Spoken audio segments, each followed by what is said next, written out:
for coming today. So today the topic that I'm going to be going over is teaching students who have experienced trauma and how to build a resilient classroom. So this was the #1 voted topic that you guys filled out on the needs assessment survey, and this is just a graph that shows where all of the other items that were listed on that survey laid. So that was our #1 choice, with the second one being how to teach students with differentiation. So this is just a table of contents of our presentation today. We're going to go over the rationale for this topic. What is trauma-informed instruction? Why is this important to us, and how can we use it in our classroom? And I'm also going to be providing you guys with related materials such as articles, videos, websites that you can access on your own to explore more. And then we have some activities planned. So to start off, we're going to begin with our rationale. How is this going to improve our job performance? So there's nothing worse than sitting through a professional development day that you don't feel applies to you or your school or your grade level. Luckily, this is a topic that applies to anyone because we all have taught students who have experienced trauma. So students who have experienced trauma need a more specialized approach that's more safe and welcoming to them. We're going to be going over some different strategies later on in our presentation. And overall, by using these strategies, our job performance and our students' learning outcomes will improve. So this is important to our school because we are a Title I school, and Title I schools do have a higher presence of trauma in them. We have low-income families who are more vulnerable to experiencing trauma such as neglect, violence, or community instability. Their home may be unstable. We have a lot of students who are on free and reduced lunch. And Title I schools also tend to have a very diverse student demographic. So we want to aim to create a learning environment that provides equal opportunities for them and promotes social justice despite the socioeconomic status that the student is in or their demographics. Let me go ahead here. The last one here is intergenerational trauma.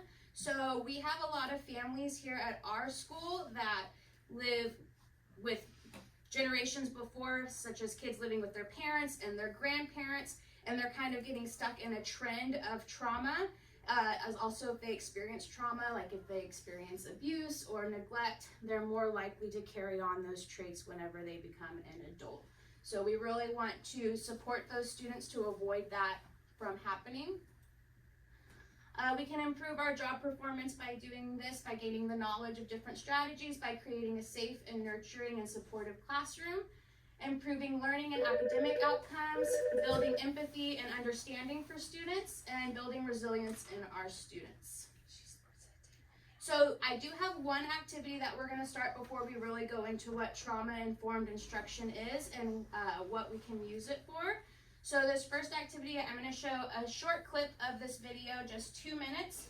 And as I show it, I want you guys to look for signs of students displaying trauma.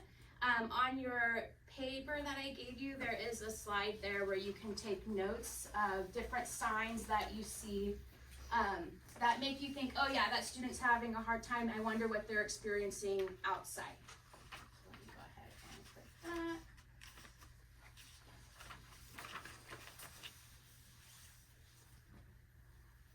Bonjour, my name is Nydia, and I am learning French with TakeLessons.com. What I love about And I am going to mute the video, and we will watch it again later on in the presentation unmuted.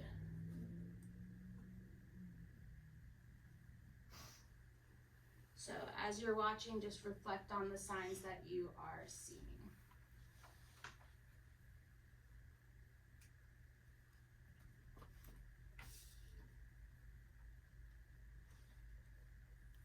You can also reflect on what you see the teacher doing and how they're responding.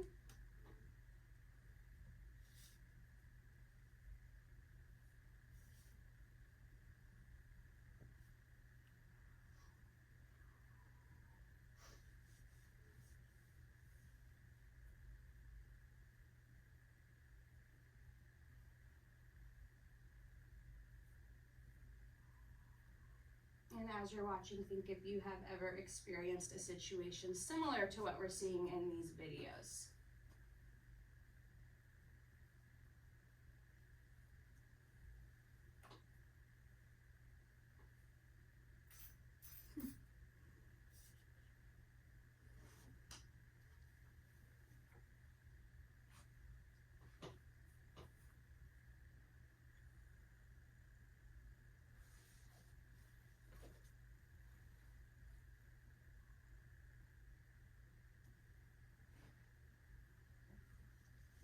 About 30 more seconds left.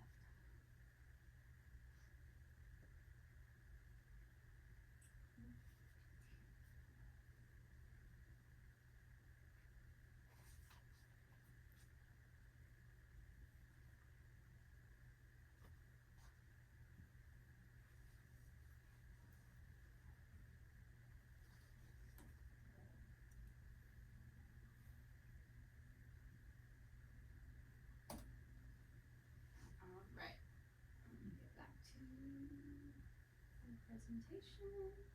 So, hopefully you saw some signs of trauma in that video, and we're going to talk about it in just a little bit. We're going to go ahead. Oops. Okay, accidentally clicked the link.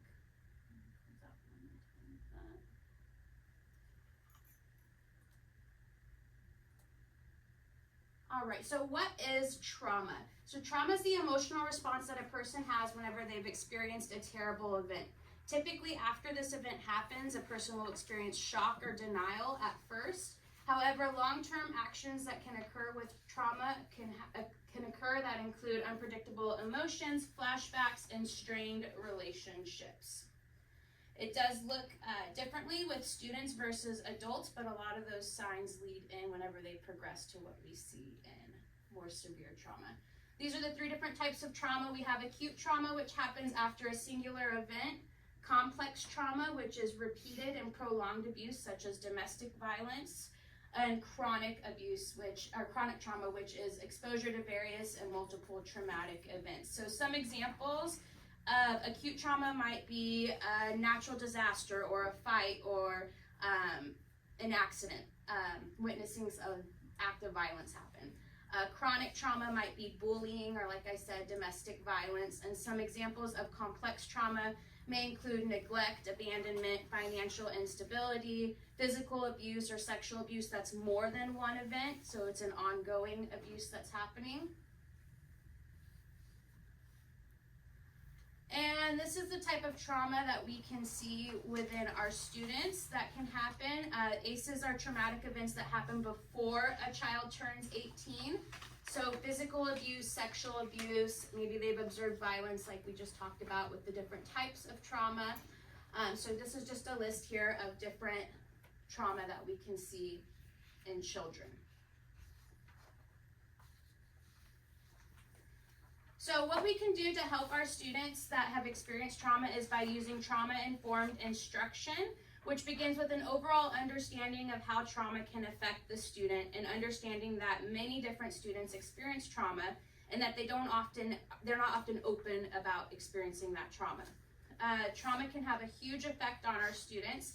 When we experience trauma, it slows down our ability to learn because our energy is focused on that threat versus being able to learn. It helps us understand how our students who have experienced trauma learn and their behaviors and how their trauma affects them. Oh yeah, like I said, very often students won't say anything if they've experienced trauma, which leads us as their teachers needing to be able to know the signs like we saw in the video and pick up on that right away. Often it's easy as adults to, whenever a student acts out on like that, snap at them, and we'll go over those strategies later. Whenever you're recognizing the signs, you're able to approach it with a different mindset, which is what those students who have experienced trauma need. So through trauma-based instruction, we have a better understanding of how to respond with empathy and respect to those students. So I want you guys right now to look back at the notes that you took during that video and see if you saw any of these signs that are listed on this slide in your in your mindset whenever you were filling out your notes. So some different signs that we can look for that you may have saw in that video are anger, startled reactions or fear, physical aggression, anxious behavior. Maybe in your class you've noticed a student that's showing low self-confidence, clinginess, low self-reliance, defiance, irritability. One that I thought was interesting whenever I was doing this was constantly complaining of pain or sickness. That can be a sign that a student's experiencing trauma. Also chronic absences and tardiness.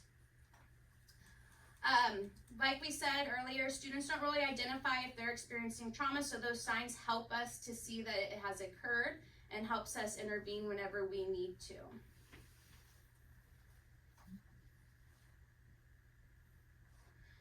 If we don't provide trauma-informed instruction, these students are going to have behavioral challenges, attention difficulties, relationship problems, poor physical, emotional, and mental health in the future. So if it goes unaddressed, it has some major impacts on the students. This is a video that I will show.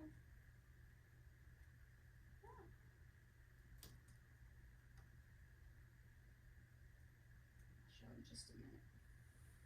All right, and on this section, we're going to be going over practical application. How can we use this information?